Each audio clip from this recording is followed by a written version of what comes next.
Yeah!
Baik, Tuan, bebaskan kami.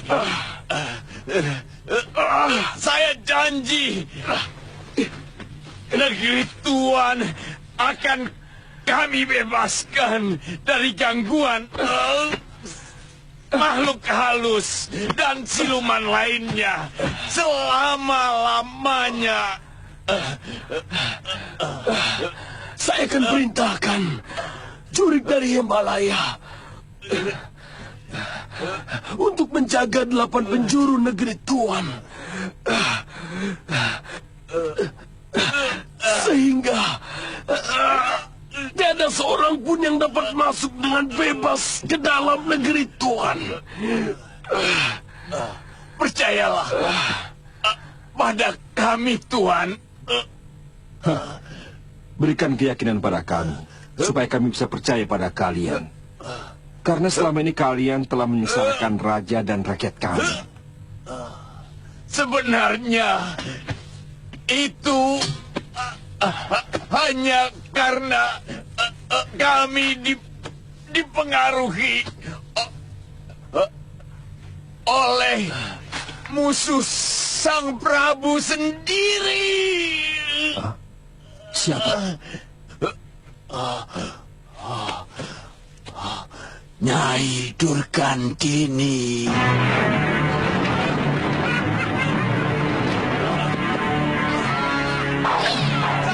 Sabar, Durgandini. Kenapa? Dari dulu watakmu masih tetap sama, Durgandini. Aku ingin menjajal ilmu baru yang kamu dapat dari tanah Hindustan itu. Ayo! Iya!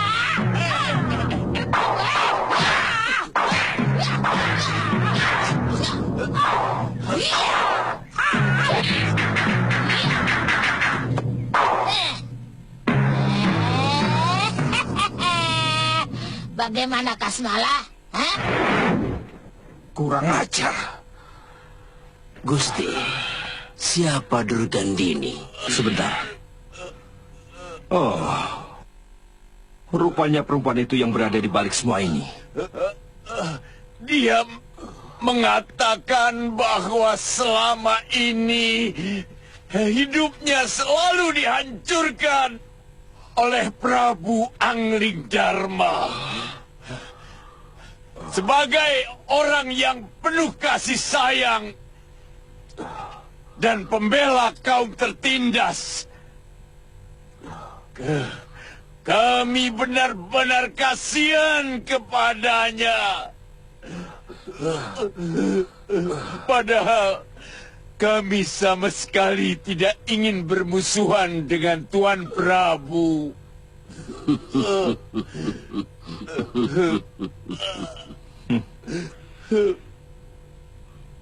Kalian mengira kami akan percaya begitu saja pada omongan kalian? Hah?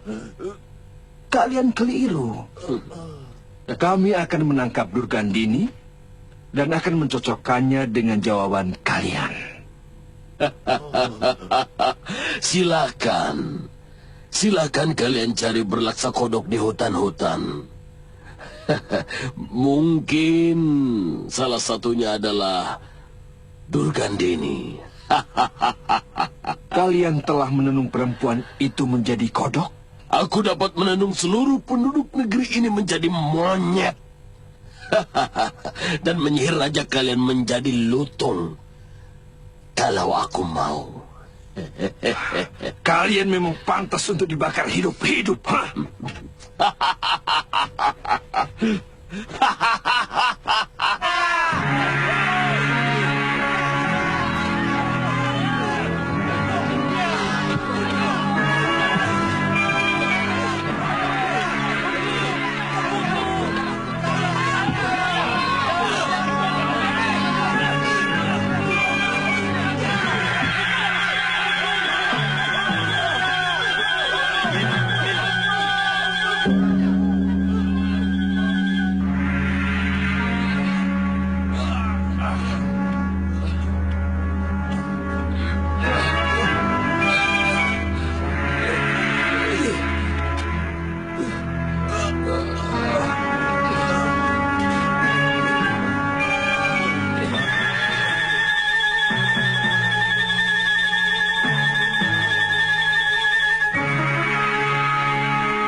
mereka itu yang datang dalam mimpi Kanda Prabu setiap malam?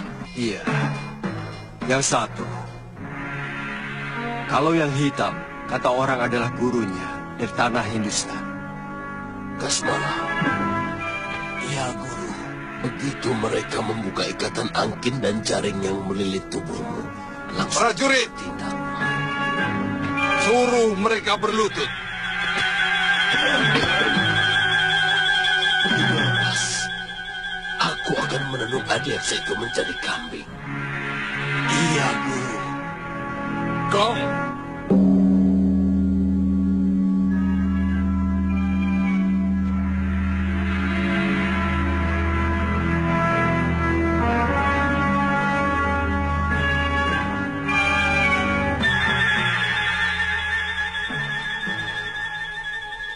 Kalian dituduh telah melakukan perbuatan jahat. Meneluh Prabu Malwapati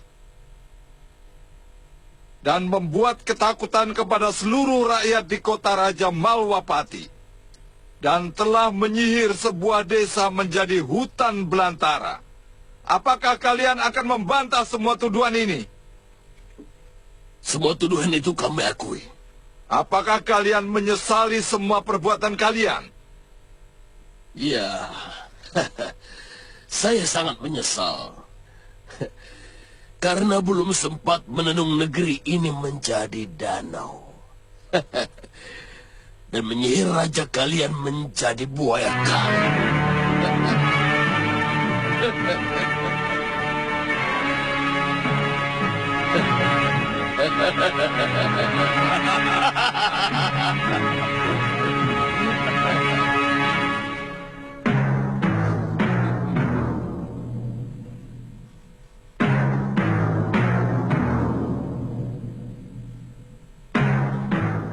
Secara langsung kalian telah mengakui perbuatan biadab yang sudah dan akan kalian lakukan terhadap negeri ini. Juga kepada Sang Prabu. Sebagai negeri yang meletakkan undang-undang di atas titah raja,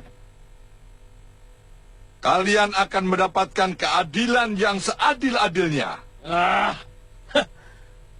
Mana ada keadilan di muka bumi ini yang tidak berpihak? Tidak ada.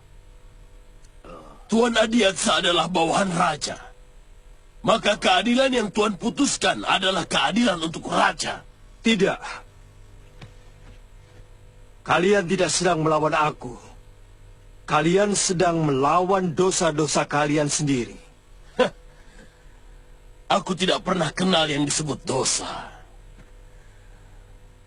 Bagiku yang namanya dosa adalah manakala aku gagal memenuhi keinginanku. Adiaksa, teruskan. Apakah negeri ini biasa mengadili seseorang dalam keadaan tangan terikat? Tangan diikat adalah untuk orang yang sudah dinyatakan bersalah. Kamu mencurigai Buat sesuatu? apa diadili kalau sudah dinyatakan bersalah? Tuhan tinggal menitakan hukuman. Omonganmu benar. Memang kami hanya akan menetapkan hukuman. Bukan mempertimbangkan pembebasan. Karena kalian jelas bersalah. Cepat lakukan. Aku sudah muak mendengar omonganmu.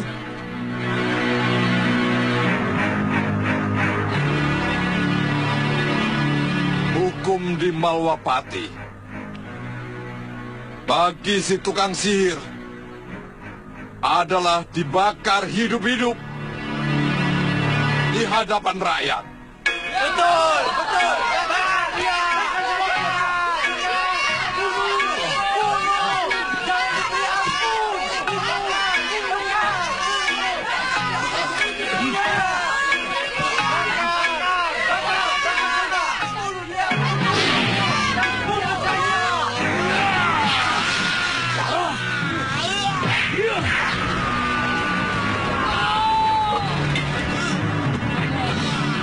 Prajurit!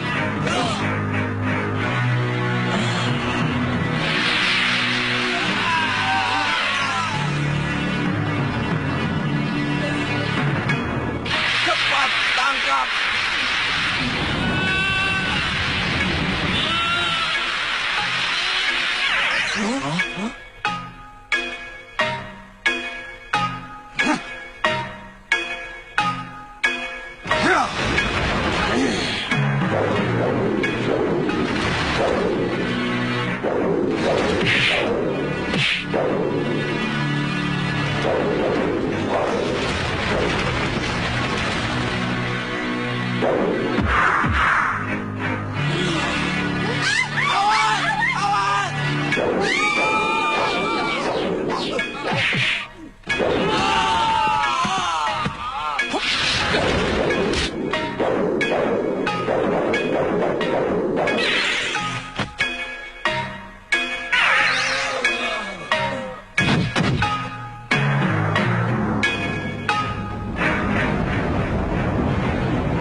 Tutup pintu utama.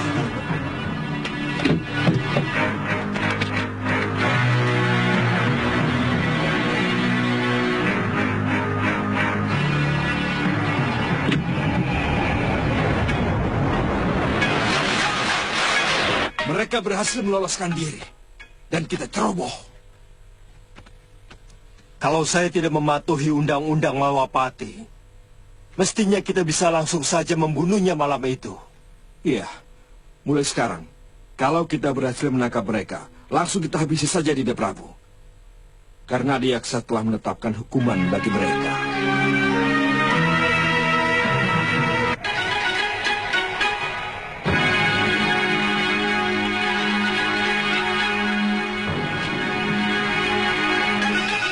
Lihat itu! Di mana? Di mana? Di atas! Itu! Di atas! Oh iya! Oh iya! Guru, kita akan kembali ke tempat semula, Guru. Ya, hanya desa Sekayon yang paling cocok untuk ilmu dan tempat tinggal kita. Kita harus membangun rumah lagi. Atau mencari goa Kasmala. Iya, Guru.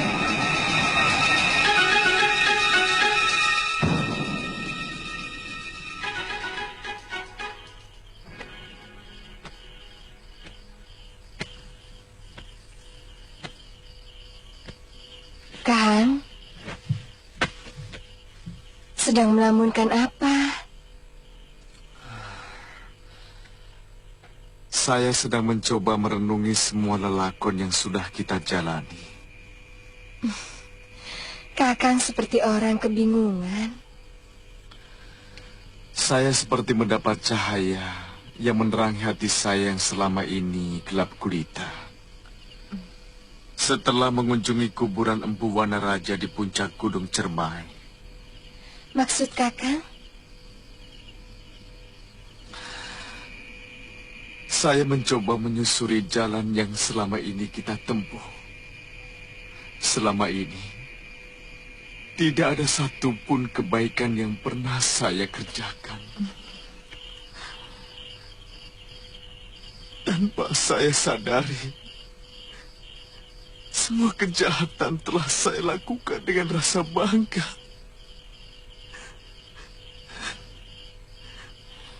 Bibi masih ingat bagaimana saya telah membunuh Empu Lingsir. Guru saya sendiri, orang yang telah memelihara kita.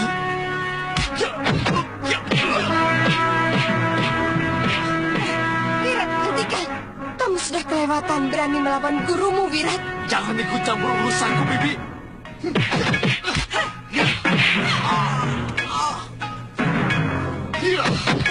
Biarkan Lokahi. Aku ingin tahu sampai di mana pengaruh jahat 4 pendekar itu kepada anak ini.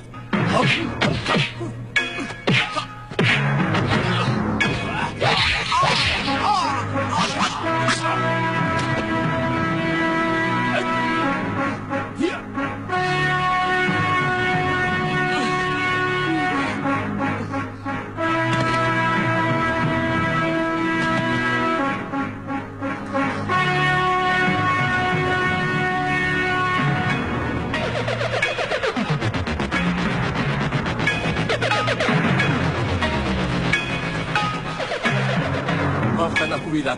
Aku kelepasan menahan pukulan. Wirat,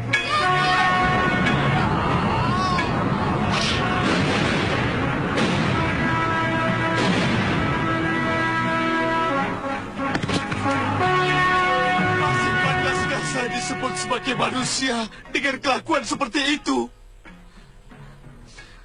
Manusiakah namanya seorang murid yang tega membunuh gurunya sendiri? Manusiakah namanya seorang anak yang terlunta-lunta, lalu ditolong, kemudian dia membunuh penolongnya itu? Setelah anak itu menjadi perkasa, apakah itu manusia?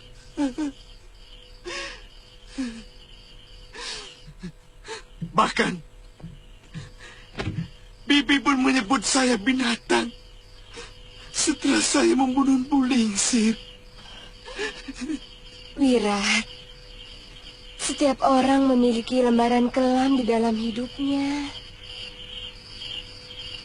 Yang penting, apakah dia akan meneruskan kekelaman itu menjadi hitam legam, atau menghapusnya menjadi putih bersih, Wirat? Iya. Saya masih ingat dengan nasihat Empu Lingsir. Kamu tahu tanaman apa yang tidak ada manfaatnya bagi manusia?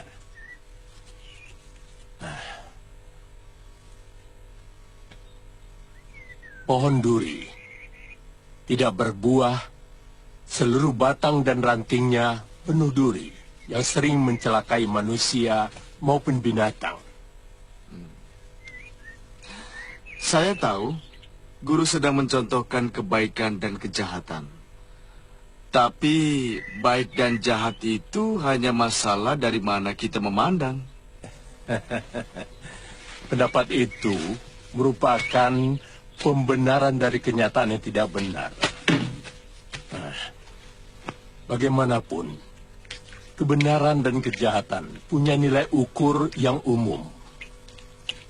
Misalnya seseorang mengambil barang milik orang lain. Secara umum, itu suatu kejahatan. Bisa saja seseorang mencari pembenaran bahwa dia mencuri karena butuh makan. Dia tidak akan mencuri kalau dia tidak miskin. Itu yang akan kamu utarakan, bukan? Sudah lama saat seperti ini Bibi tunggu. Saat ketika hatimu terbuka untuk menentukan hal lain dari kehidupan ini. Saat ketika mata hatimu menangkap adanya pilihan lain selain kekuatan dan kekerasan, Wirat. Jangan nangis. Saya tidak mau anak kita nanti akan kecewa melihat ayahnya menjadi pendekar yang tidak memiliki hati nurani. Saya tidak mau anak kita ikut-ikutan menjadi pendosa seperti ayahnya.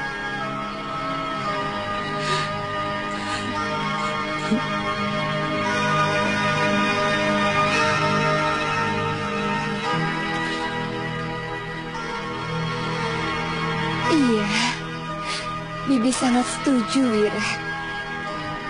Saya tidak tahu apa yang harus saya lakukan, Bi. Bagaimana caranya untuk menjadi orang baik? Kenapa kita tidak menanyakannya pada Uyut Sawega? Paling tidak, Wirat bisa memulainya dengan melakukan perbuatan yang ada manfaatnya untuk orang lain. Aku berjanji tidak akan memberikan rasa malu kepadamu, anakku.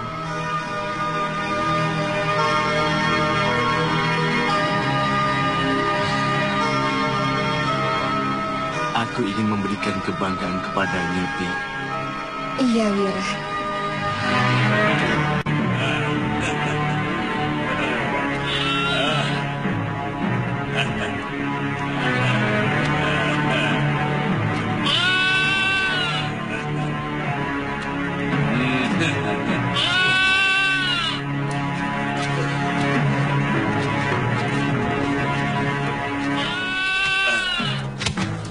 Kau harus mencari perlengkapan memasak kita, Kasmala.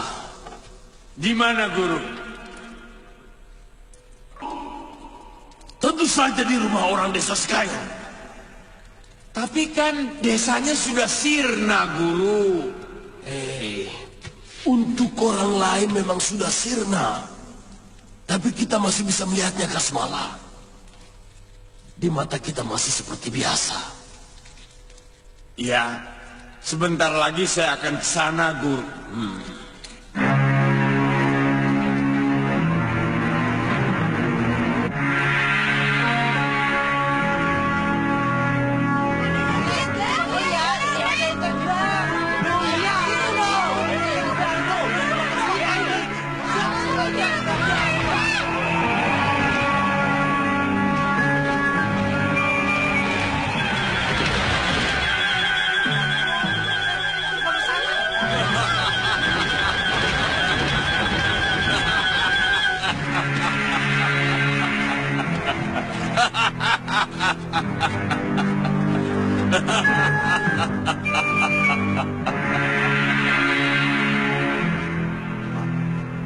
Jangan-jangan mereka bisa melihat ini.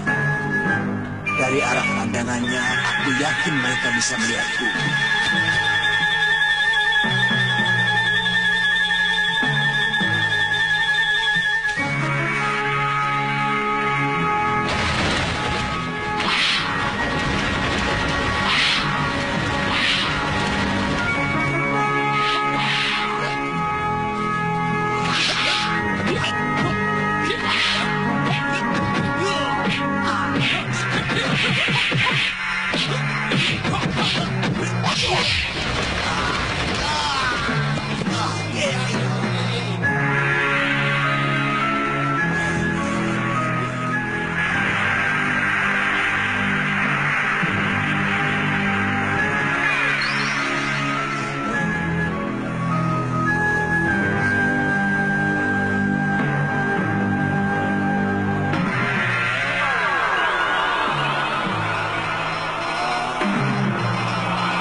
Gusti Patih, kenapa ikut menyerang hamba?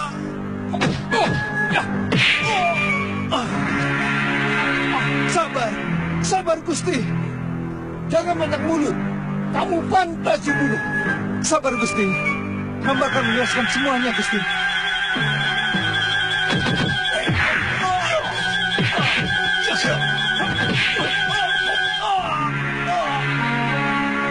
Hentikan.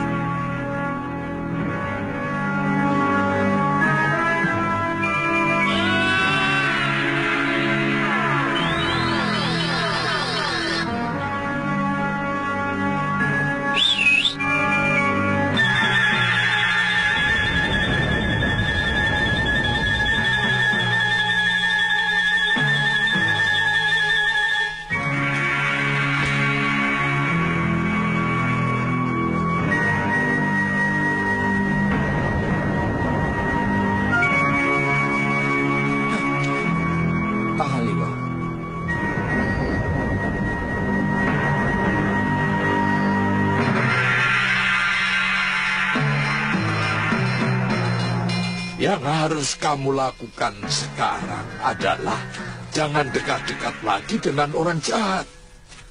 Sebab awal dari kejahatan adalah berkawan dengan orang jahat. Walaupun mereka tidak pernah berbuat jahat kepada saya, Uyut. Semua orang jahat pasti akan berusaha mengumpulkan kawan sebanyak-banyaknya untuk bersama-sama melakukan kejahatan. Apa kamu pernah mengalami di mana hati kecilmu menyuruh kamu menolong seseorang? Pernah, Uyut. Aduh. Itulah sejatinya dirimu, nurani kebaikan. Sebaiknya kamu mengikuti setiap ada kerentek dari hati kecilmu untuk melakukan kebaikan. Dan kalau kamu selalu melakukan perintah kebaikan dari hati kecilmu, maka pelan-pelan kamu pasti akan menjadi orang baik. Karena setiap kali perintah hati kecilmu dilaksanakan, hati itu akan semakin membesar, kemudian menguasai perilakumu. Iya. Selama ini saya selalu mengusir bisikan hati untuk berbuat baik. Malah sebaliknya, saya selalu ikuti ajakan untuk berbuat kekejaman. Ajakan kekejaman itu sebenarnya bukan dari hatimu, tetapi bisikan setan yang bersembunyi di dalam hatimu. Sehingga seolah-olah dia pun merupakan bisikan hati. Padahal dia telah menghilangkan hati nuranimu yang sebenarnya secara perlahan-lahan. Tapi saya masih ragu, apa saya bisa melakukannya, Uyut? Kenapa tidak? Saya anak yang lahir tanpa dikehendaki.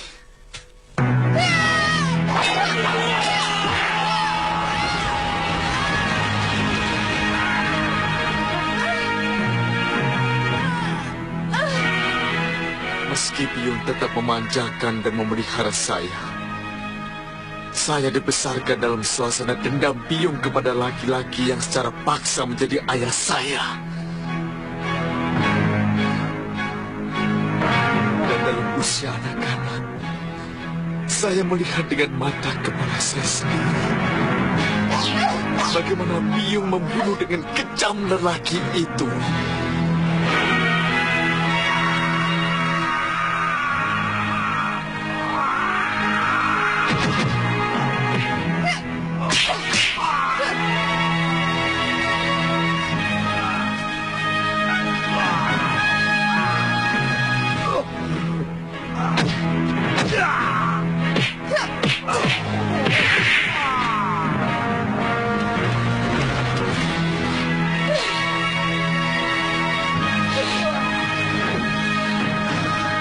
Katakan dengan jujur, Uyut, apa mungkin manusia yang terlahir seperti saya masih bisa menjadi orang yang baik?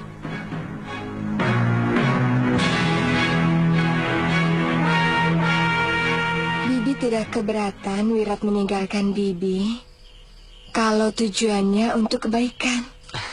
Karena kebaikan hati Wirat akan mampu menyentuh hati anak kita di dalam perut. Akhir-akhir ini Wirat sering bermimpi ketemu Biyung.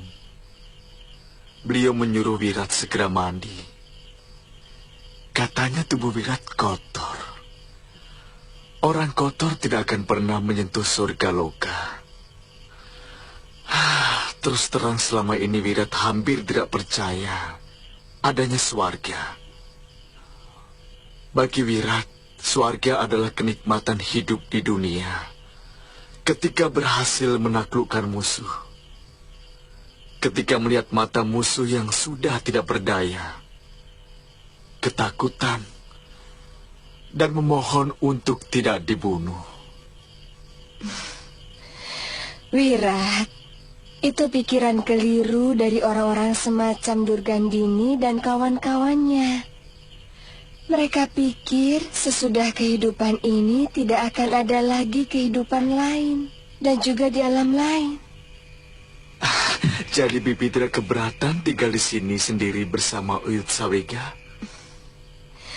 Saya percaya kesetiaanmu, Wirat. Kamu pasti tidak menginginkan anak kita akan bernasib sama seperti kamu. Tidak akan, Bibi. Tidak mungkin aku bisa hidup dengan wanita lain selain Bibi. Jadi, kapan Wirat mau berangkat? Besok pagi.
lapor, Pangeran. Ada apa? Ada orang yang memasuki daerah kita, Pangeran. Dia sedang istirahat di tengah hutan, Pangeran. Dia orang Saupitu? Dari pakaiannya, bukan, Pangeran. Entah kalau dia sedang menyamar. Kanda, lebih baik hati-hati. Saya yakin dia orangnya Mahesa Tunggal. Panggil Temunggung Jambe. Tangkap orang itu. Baik, Gusti. Mundu, Puru. Ada apa, Kanda Prabu? Tidak usah menumpahkan darah lagi.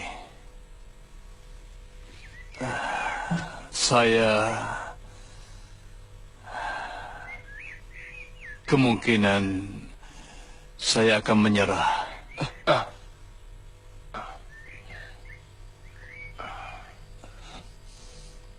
Apakah Kanda Prabu akan membiarkan diri Kanda terhina lagi? Seperti sampah. Mereka sedang mabuk kemenangan, Kanda. Mahesa Tunggal dan Pangeran Begananda selalu berkoar-koar bahwa Kanda Prabu yang membuat negeri Saupitu hancur. Maaf, Kanda. Maaf.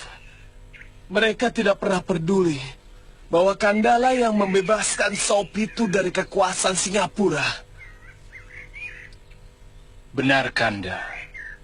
Kandalah yang telah mengangkat harkat rakyat Saupitu hingga mempunyai harga diri. Saya tidak mau keluarga saya dijadikan tumbal di setiap ada kerusuhan. Dua keponakanmu juga dipenjarakan dengan kesalahan yang masih samar-samar. Kalau Kanda Prabu menyerah, apa tidak lebih menistakan lagi nasib kita? Mereka memiliki juru uar-uar yang bisa saja selalu memfitnah kita. Sebaliknya, kalau kita melawan, apa kita masih memiliki kekuatan? Banyak senopati dan temenggung yang dulu sibuk menjilat dan menghambakan diri kepadaku. Tapi sekarang, mereka sibuk menjilati Mahesa Tunggal dan Pangeran Begananda. Tahu kalian, mereka seolah-olah orang yang pernah saya sakiti. Saya tidak mau menaikkan pangkat mereka karena sifatnya yang suka menjilat. Dengan apa kita bisa melawan mereka, Mundu? Dengan keyakinan Kanda Prabu bahwa kebenaran itu selalu menang. Bahwa tidak pernah ada badai yang tidak mereda.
Hei, siapa kamu? Namaku Sudawira. Aku seorang pengembara. Jangan bohong. Kamu pasti orangnya Mahesa Tunggal yang ingin memata-matai kami. Ayo ngaku.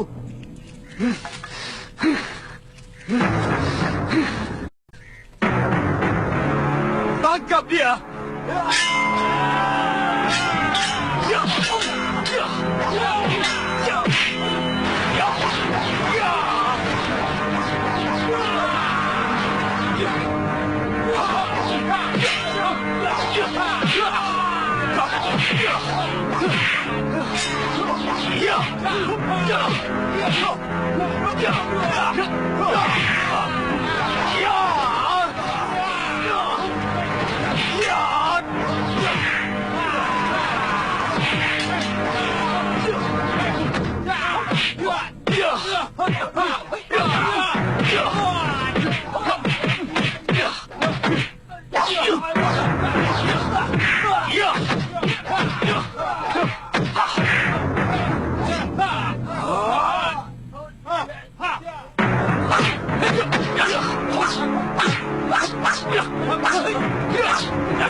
Bibi tidak keberatan Wirat meninggalkan Bibi.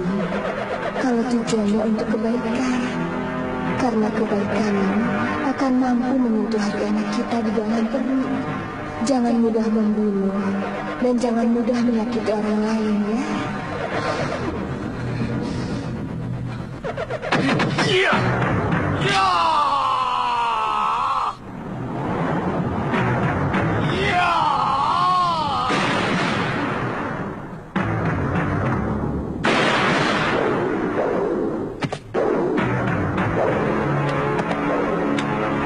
Ajian Rangka Gunung.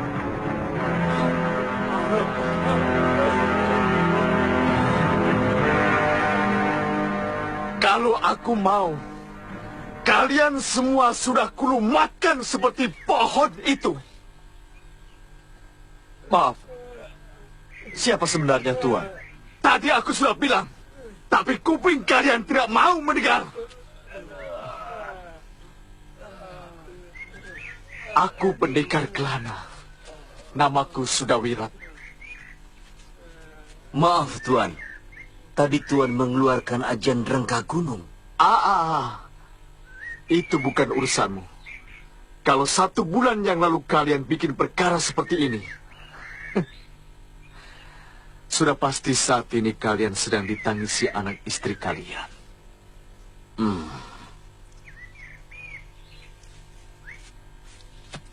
Temenggung Jamre, silakan.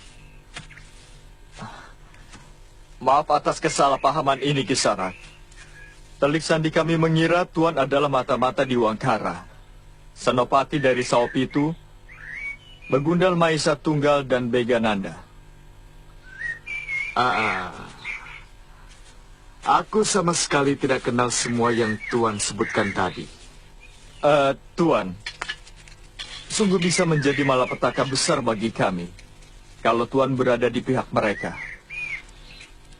Saya sama sekali tidak mengerti apa yang Tuan bicarakan. Dan siapa yang dimaksud dengan mereka? Maesa Tunggal dan Begananda, serta para nayaka yang telah mengkhianati Gusti Prabu Jayadipa. Raja Tuan telah dikhianati oleh bawahnya sendiri. Benar, Kisanak.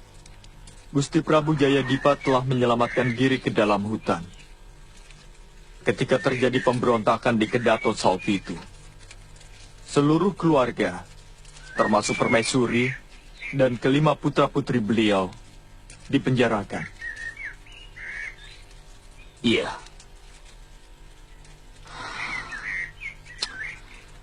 Kalau benar yang Tuan bicarakan, saya bersedia membantu Raja Tuan.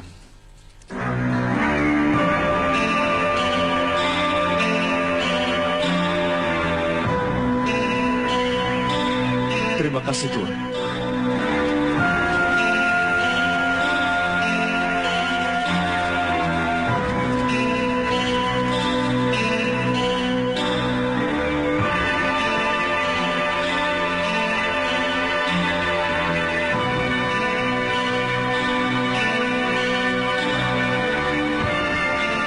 Tinggal mereka yang masih tetap setia pada Gusti Prabu. Sebenarnya, siapa lagi yang mau datang, Mundo? Tenang. Jangan tunjukkan kalau Kana Prabu sedang sakit.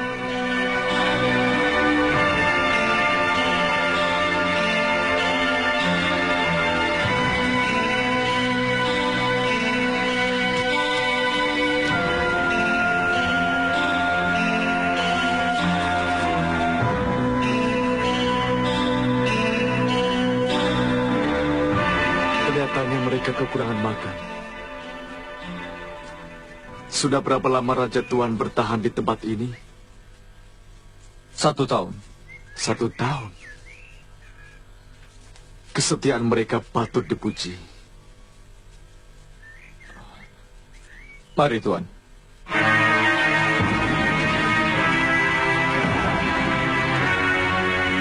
Aku tidak mau kalau dia mengajukan persyaratan apapun, Mundo.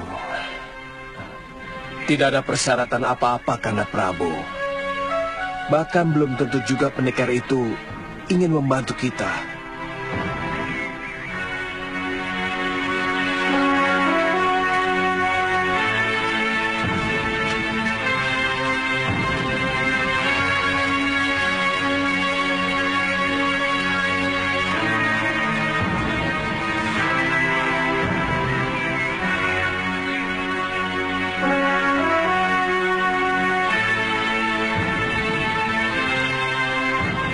Pangeran, silakan pendekar. Gusti Prabu berkenan menerima Andika.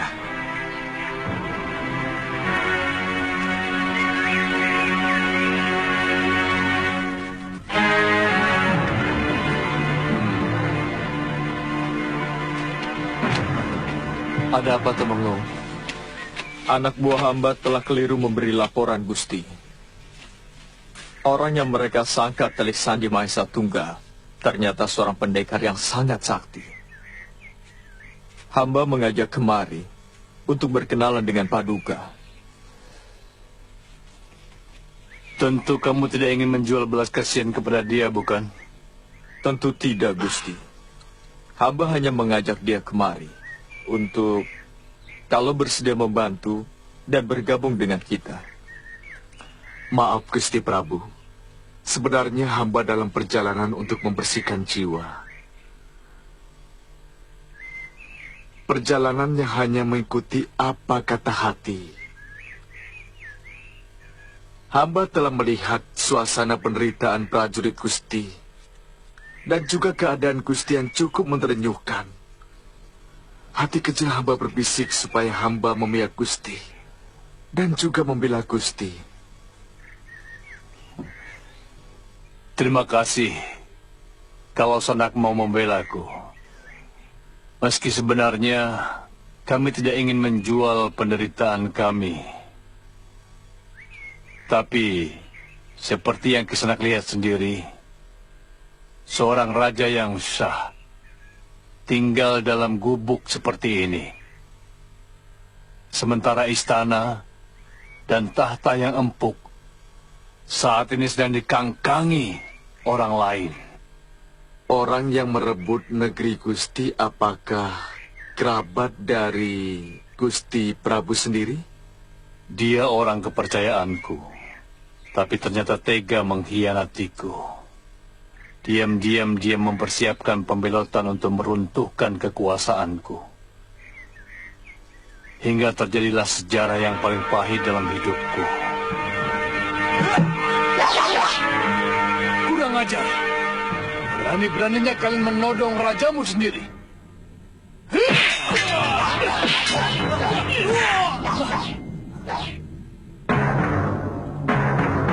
Diwangkara, begini caramu mendidik prajurit? Hah? Ya, untuk menghadapi musuh, memang begitu, Tuan Prabu. Musuh? Kalian memusuhi aku?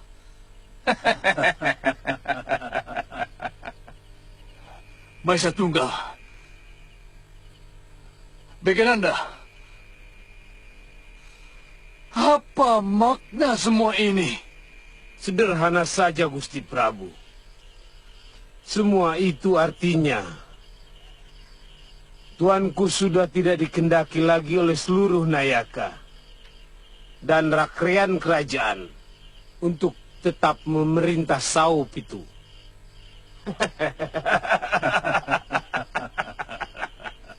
Pasti kamu yang menjadi biang keladinya. Kamu telah kuangkat sebagai penasihat dengan gaji dan kehormatan yang sangat tinggi. Ternyata kamu mengkhianatiku. Tuan kami nilai terlalu lembek mengurus pemerintahan. Apa hakmu menilai aku? Sebagai raja, Tuan terlalu lemah. Sehingga orang-orang di sekeliling Tuan dengan mudah mempengaruhi Tuan Prabu untuk menentukan kebijakan yang paling menguntungkan untuk kepentingan mereka sendiri. Omong kosong. Tidak ada satupun orang yang berani melawan perintahku, menentang pendapatku, apalagi mempengaruhiku. Itulah kelemahan Tuan yang paling nyata. Tuan terlampau asik menikmati kewibawaan yang semu. Bahkan Tuan sama sekali tidak menyadari bahwa kaum Waisa itu yang menjadi kaya raya dari kesempatan yang Tuan berikan. dengan keji dan tega mendanai komplotan untuk menghancurkan Tuan.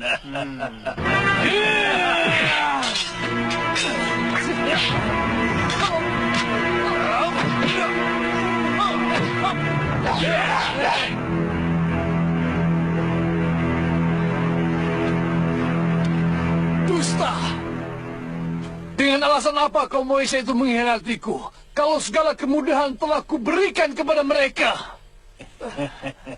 Sekali lagi, Gusti Prabu harus menyadari bahwa kaum Waisya itu wataknya sangat serakah. Jangan kaget bahwa mereka lah yang ramai-ramai mendukung hamba untuk menggantikan kekuasaan Paduka. Dan lebih dari separuh Nayaka Tuan. Sebenarnya, mereka itu benci kepada Tuan. Dan saat ini, Nayaka-Nayaka itu berada di belakang kami. Bohong! Pasti kamu sendiri yang menghimpun mereka. Kamu menyimpan dengki kepada seluruh keluargaku. Kamu mempengaruhi seluruh Waisya untuk membiayaimu. Selama ini kaum Waisya sangat patuh kepadaku.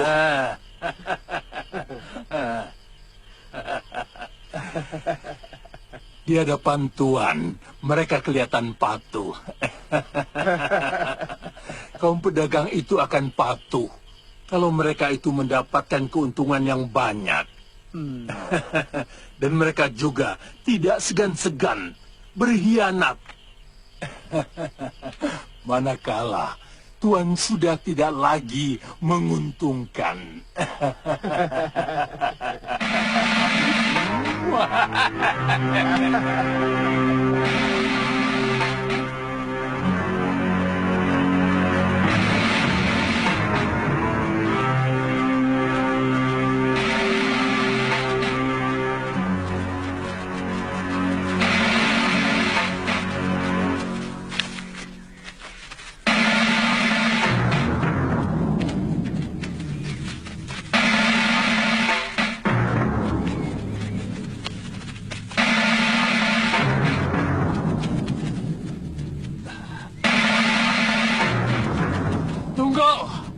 Mau dibawa kemana mereka? Permaisuri dan putra-putri Tuan mau diasingkan ke Pulau Sangiran. Sementara Tuan akan kami penjarakan. Kurang ajar!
Maesa Tunggal dan pengikutnya tidak tahu bahwa masih ada orang yang setia kepada Gusti Prabu. Orang itu adalah saya sendiri, Dinda Pangeran Puru dan Tumenggung Jambe.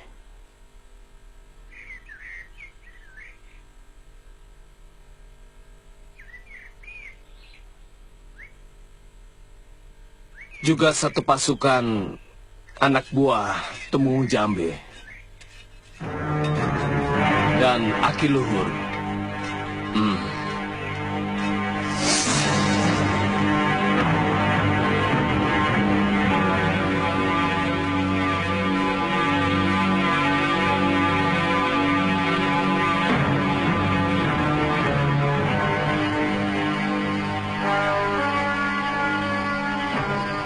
Kami bersepakat untuk membebaskan Gusti Prabu. Malam itu, saya bersama Pangeran Puru, Temenggung Jambe dan Aki Luhur menyelinap ke tempat Gusti Prabu dipenjarakan.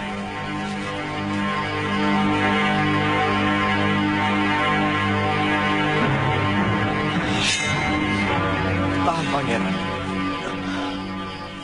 Dengan pedang terlalu lama, kita harus bekerja dengan cepat. Maksudmu? Hamba dan Aki Luhur akan menggunakan pasar Braja. Betul, Pangeran. Kita butuh kecepatan waktu. Kamu tahu di mana Gusti Prabu disekap? Di dalam penjara itu cuma ada 2 ruangan. Biarkan Aki Luhur dan saya yang masuk lebih dulu. Aki Luhur.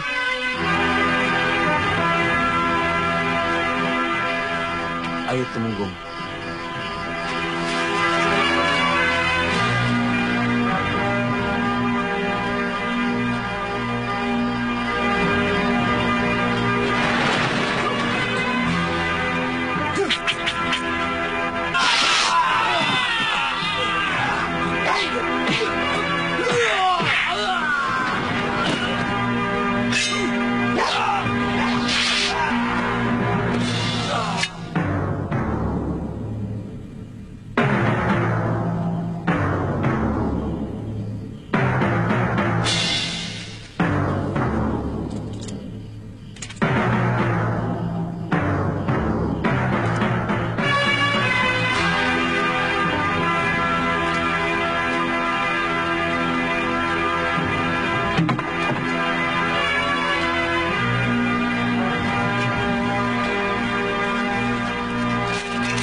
Tenang. Tenang, Kanda Prabu. Saya mundur. Mundur. Mundur. Ya. Dan Jambe, Aki Luhur, serta Pangeran Puru.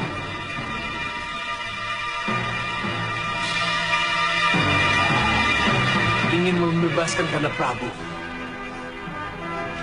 Mundur, iya. Tenang.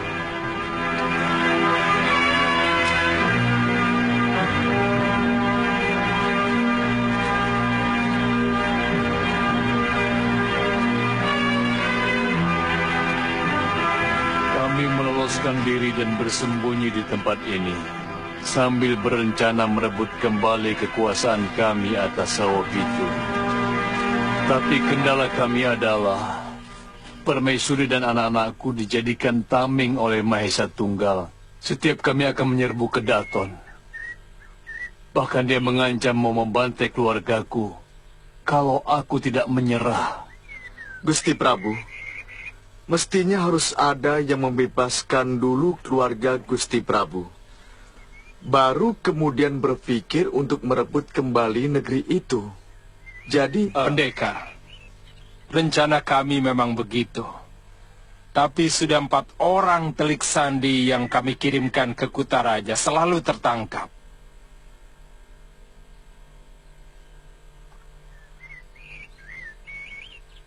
kalau ada yang bisa menunjukkan saya jalan arah ke Kutaraja Sawo Pitu. Percuma, anak muda. Penjagaan di Sawo Pitu sangat ketat. Dan Mahesa Tunggal sangat licik. Dia memenjarakan seluruh keluargaku dengan cara terpisah-pisah. Manakala ada yang membebaskan salah satunya, dia mengancam akan membantai yang lainnya.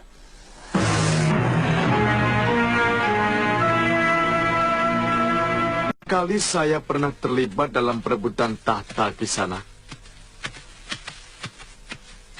Kisanak dibayar berapa oleh Gusti Prabu?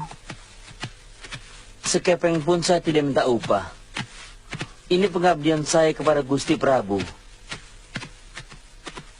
Bukankah Kisanak seorang pendekar? Tidak semua pendekar mengejar bayaran.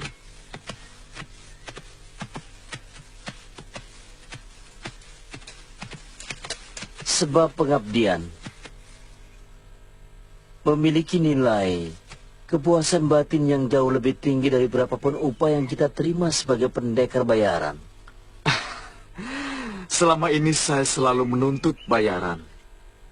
Tapi entah kenapa kali ini saya begitu kasihan melihat raja tua itu. Ini bukan pengabdian. Karena saya bukan abdinya. Saya hanya ingin membantu saja. Membantu orang yang membutuhkan juga memiliki kebahagiaan yang lebih dari sekedar menerima upah. Mungkin. Memang ada rasa seperti itu. Tiba-tiba saya merasa bungah. Manakala Sang Prabu mengizinkan saya menyelinap ke kota raja. Menjadi getar keterharuan dalam hati saya. Ya, itu memang tanda-tanda kebahagiaan. Ya. Ya.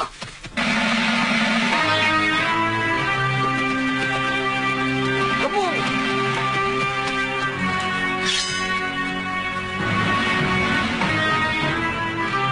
Hei, turun.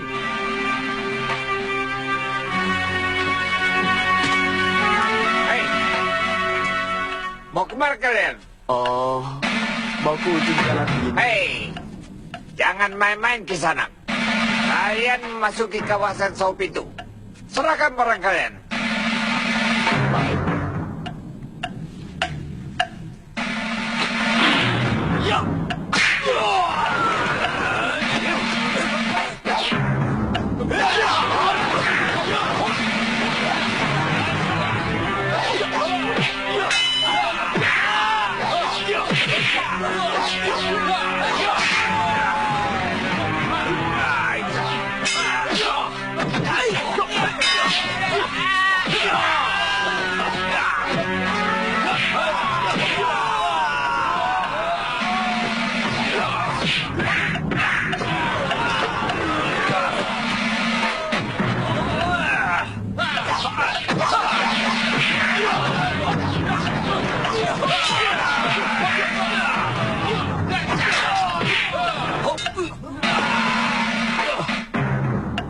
Sebaiknya kita tidak usah mengurusi lagi keberadaan Jayadipa. Mereka tidak punya kekuatan untuk melawan kita. Hanya satu pasukan kecil di bawah pimpinan Tumenggung Jambe. Hah? Apa artinya? Melawan 3 sagulma pasukan kita? Hah? Kanda Prabu, Jayadipa telah menghancurkan keluarga saya. Menghancurkan seluruh terah saya. Dan jangan meremehkan kekuatan mereka, Kanda Prabu. Satu pasukan kecil itu bisa berubah menjadi banjir bandang kalau kita tidak segera menghabisinya. Sebagaimana Jayadipa pernah menghabisi seluruh keluarga saya. Begananda, jangan menurutkan dendam. Ini bukan sekedar dendam, Gusti Prabu, tapi kehati-hatian kita menumpas rumpun bambu harus habis sampai ke akarnya. Sebab kalau tidak, dia akan tumbuh dan menjadi subur, dan pada akhirnya akan menyulitkan kita semua. Kamu keliru, Begananda. Kalau kita masih terus berpikir masalah pelarian Jayadipa, tenaga dan pikiran kita akan habis ke sana, dan kita akan lupa membangun kembali negeri ini. Dan kalau kita gagal dalam memakmurkan rakyat, maka rakyat akan teringat kembali kepada raja yang pernah membikin mereka makmur. Saya tidak mau nama Jayadipa disebut orang lagi. Bagaimana dengan gangguan yang kerap mereka lakukan? Ini bisa meresahkan rakyat, Gusti Prabu.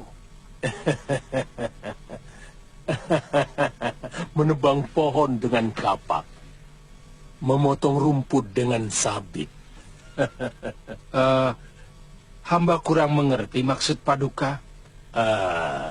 Menghabiskan pasukan kecil. Tidak perlu mengerahkan seluruh pasukan. Tidak perlu sampai satu negeri menjadi geger. Itu tugasmu.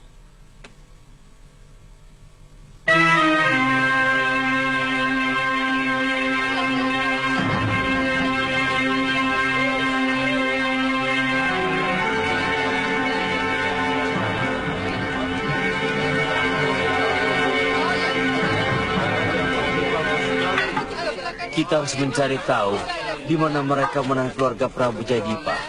Ya. Yang penting kita harus mencari penginapan dulu. Baru kita atur rencana kita. Kiluhur, kelihatannya kita harus mengisi perut dulu, Kiluhur. Ayo. Tapi saya tidak punya kepeng sama sekali, Kiluhur. Ada. Pangeran Mundu memberi kita beberapa kepeng perak untuk keperluan kita. Ayo.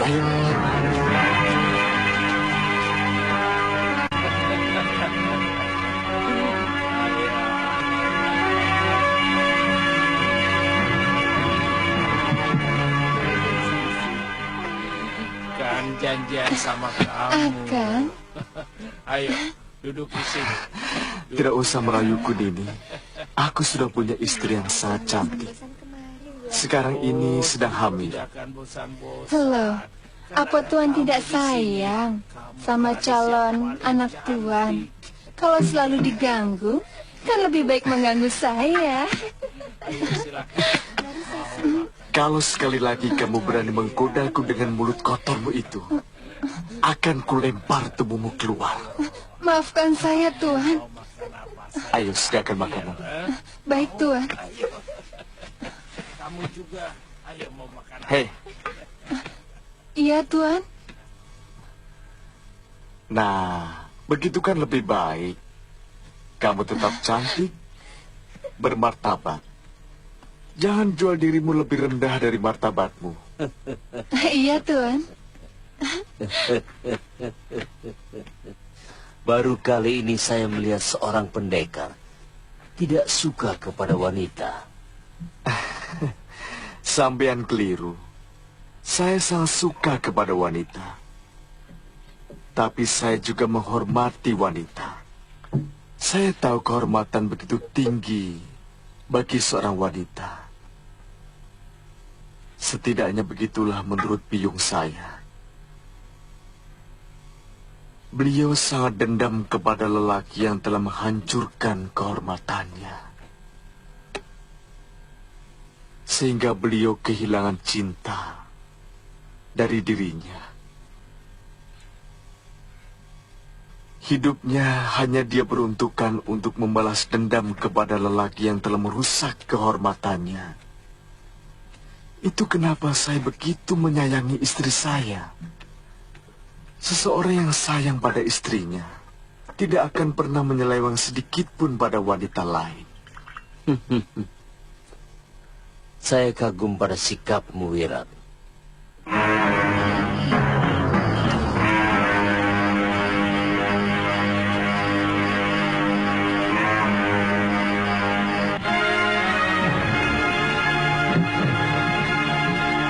Wirat, penjara ada di sebelah selatan Kedaton. Keluarga Prabu Jayadipa ditahan di sana. Saya tidak tanyakan itu, tapi kemungkinan di sana. Saya dengar cerita dari Gusti Prabu bahwa keluarganya ditahan ke Pulau Sangiran. Memang, yang pertama, saya sangsi keberadaan pulau itu. Yang kedua, negeri Saopitu tidak memiliki kapal.